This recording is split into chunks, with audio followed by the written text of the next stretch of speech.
ina masoya Nura Inuwa ga wata sabuwa ta samu.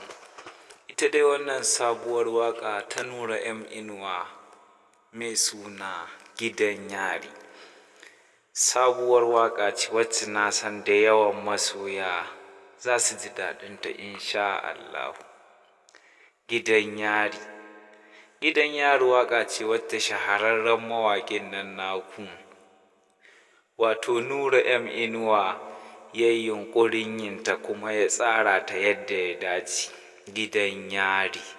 Na san za ku ji daɗinta insha Allah. Kai dai ka kasance da Official Ado Gwanja TV domin sauraron wannan waƙa ta Gidan Yari.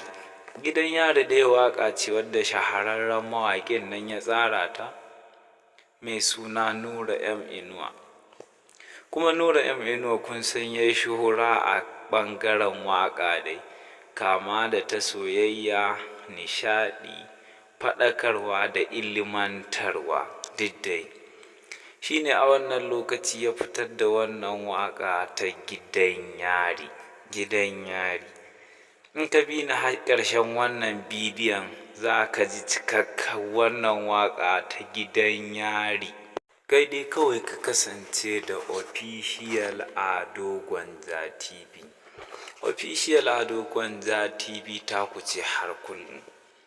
Ka kasance da Official Ado Gwanja TV. Abinda za ka yi kawai domin samun update da zarar mun ɗora, ka danna alamar subscribing wato alamar ƙararrawa da liking da sharing yadda da zarar mun ɗora za ka ga saƙonmu ya faɗo insha Allah.